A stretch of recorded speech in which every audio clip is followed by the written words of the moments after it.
She mimicked her son TM's voice and said, "On that first page you open and you see our dogs," and he goes, "That TMS Pooler. That TMS guy." Trademark. Meghan and Ellen have been friends for years, dating back to a chance meeting at a dog shelter in Los Angeles in 2012.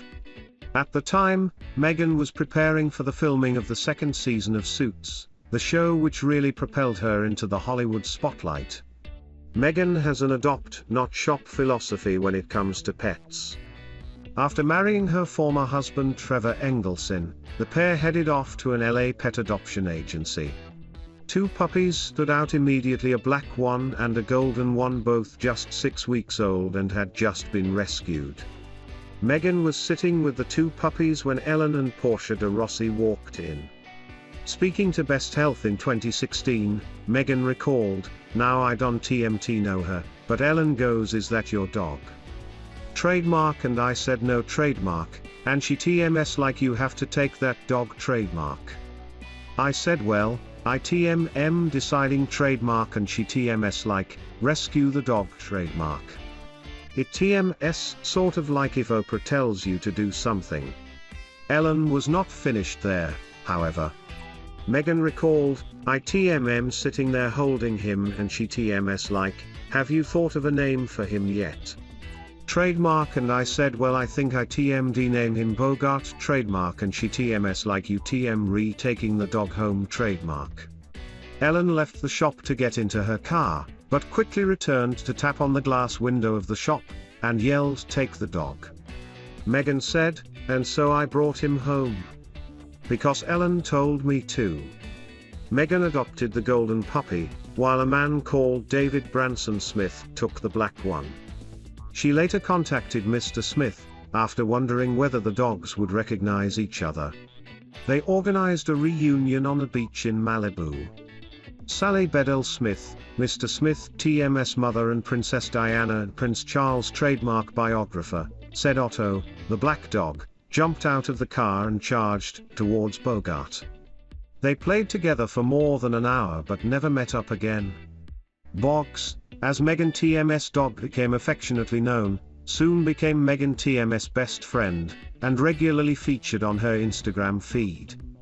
Meghan adopted another dog, a beagle named Guy, in 2015.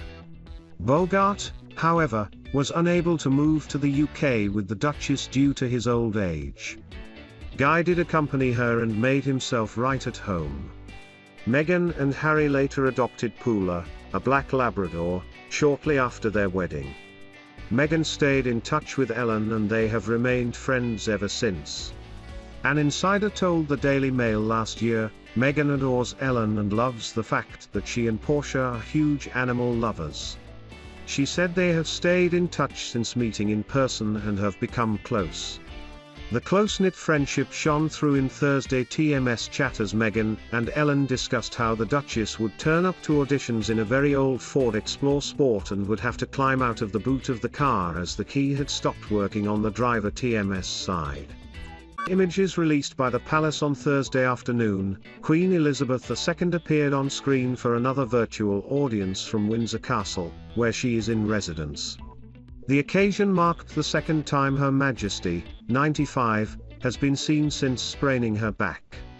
The sovereign welcomed the Vietnamese ambassador Win Hoang Long, who was at Buckingham Palace, via video link on Thursday. During the audience, the ambassador presented his credentials and the letters of recall of his predecessor. The ambassador was joined by his wife Wu Hong Giang for the occasion. For the audience, the Queen donned her signature pearl necklace and accessorized her turquoise dress, with black collar detail with a sparkly brooch. The engagement comes after concerns were raised for Her Majesty's health after she cancelled a number of appearances over the past month. Her Majesty's appearance at the Remembrance Sunday service at the Cenotaph last weekend was cancelled, as she had sprained her back.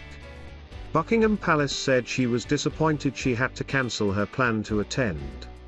Shortly before the service, the palace issued a statement reading, "The Queen, having sprained her back, has decided this morning with great regret that she will not be able to attend today's Remembrance Sunday service at the Cenotaph. Her Majesty is disappointed that she will miss the service. Her son Prince Charles, 73, laid a wreath at the service on her behalf. On Wednesday, the Queen returned to public duties after the cancellation by hosting General Sir Nick Carter at Windsor Castle. She greeted the most senior military officer in the Oak Room of the castle and donned an autumnal floral dress for the occasion. The meeting was to acknowledge General Sir Nick's step down from his role as the professional head of the armed forces. In recent weeks, Her Majesty missed the General Synod service and opening session and the annual Festival of Remembrance. She has cancelled trips to Northern Ireland and Glasgow.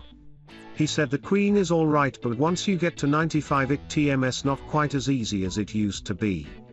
More to follow.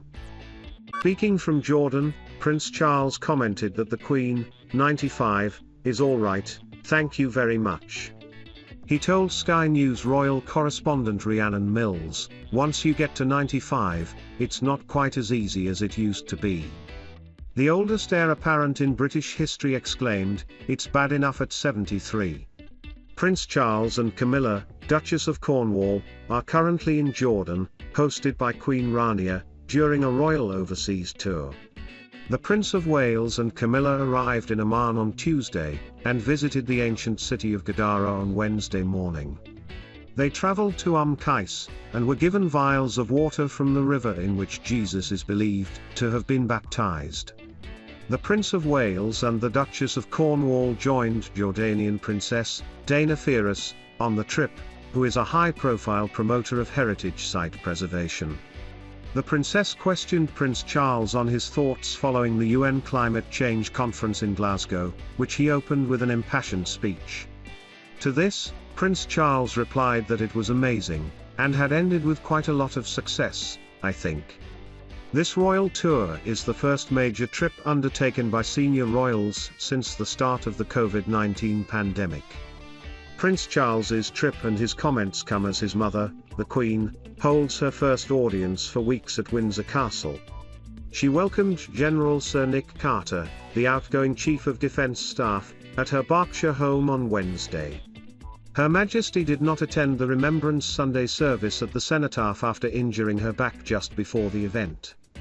A statement from Buckingham Palace said that the Queen was disappointed to miss the service, but, having sprained her back, she has decided this morning with great regret that she will not be able to attend today's Remembrance Sunday service at the cenotaph. The palace had previously described Her Majesty TM's firm intention to attend after missing a slew of public engagements since the latter half of October. The Queen spent a night in hospital in central London on October 20, but returned home to Windsor Castle promptly after preliminary tests. It was her first overnight stint in hospital in 8 years. It followed a last-minute cancellation to her planned visit to Northern Ireland earlier in October, where she was to attend a service in Armagh to mark the centenary of the creation of Northern Ireland. Her Majesty also opted to address the delegates of the COP26 UN Climate Change Conference in Glasgow via pre-recorded message, rather than travel to Scotland with other senior royals.